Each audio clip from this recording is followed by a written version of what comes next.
Hey, it's Garrett, It's Andrea. and welcome to the Daily Devotional. Yeah. Okay, so you have a really good story Uh-huh. that I want you to tell. Okay.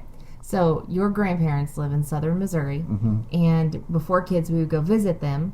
So on a nice fall day, we were visiting them.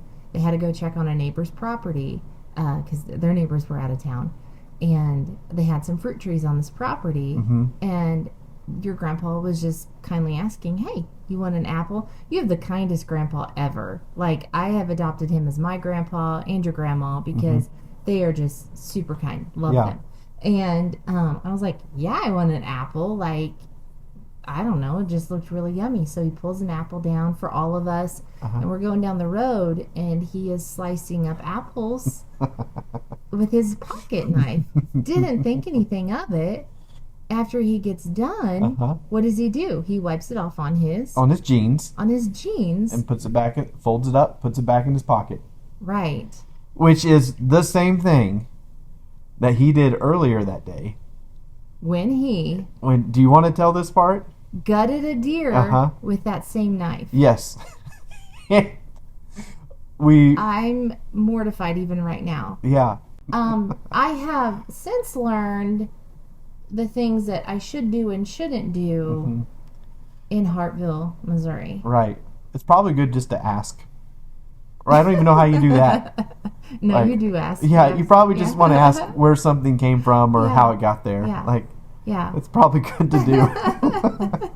Or what is that frying in the skillet? Exactly. I have learned what mountain oysters are. Yeah, that's always a good thing to ask. Like, Yeah. what am I about to eat? Yeah. Are these mushrooms? No. So today, for our Bible study, we are in Matthew chapter 12. And towards kind of the middle to the end of the chapter, Jesus starts talking about how people are like trees and we're known by our fruit, like what we actually produce instead of what we say we are, and that's how we're known. And it's a really good message in here for us. Yeah. So this story came up because it says either make the tree good and it's good fruit, or make the tree bad and it's bad fruit. For a tree is known by its fruit. Okay. And this is where, I don't know, I kind of like the brood of vipers stuff, like, because I kind of wish I had that boldness sometime, but also I kind of know, like, you got to kind of rein. Right. Well, I mean, back a he knew his audience and he was calling them out. I really think, honestly, I think when he would call people out like that, and when John the Baptist, he used the same phrase, I really think it was from a place of, like, love. To call people to attention, especially these Pharisees, because Right. they were people that studied the law. They thought they had a form of godliness. Right. And I think he loved them so much to say, what you're doing is really, really wrong. You're being like a brood of vipers. You're being like snakes in this. You're poisonous. You're poisonous. Can you please see that the fruit that you're bearing is not good fruit? In 37 it says, "For by your words you will be acquitted, and by your words you will be condemned." And I think with that being said, that's a weight. If what we say is just whatever we want, whenever we want, however we want, and we aren't accountable to what we say, and we think we can say whatever we want, God doesn't care because, no one judges me. This right here says we can either be let go, acquitted, or we can be condemned. Even by man. Yeah. We have to be very careful with what we say.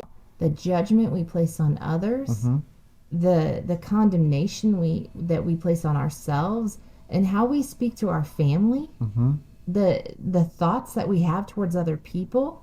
No, you're right.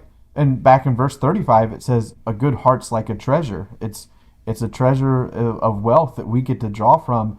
I want to be the person that has that my heart's like a good treasure that really does help add value to other people. I don't know, like, have you ever just met somebody so nice and you're like, your heart is just gold? Yeah. And those are the types of people, like, I want to become such a nice person that people see Christ in me. The words I say, my actions, I don't want to be fake. Right. But I want it to be so genuine. people say about my dad all the time, they're like, he's such a happy guy. Right. My dad's gone through cancer treatment. He's super sick right now because of his medication. But what is he still doing? Yeah, he's still making people feel better about themselves. People leave a conversation with him and just happier about life. Right. And you're right. That is a good heart. That is a treasure that he has that adds value to people. And I think we want to be more like that.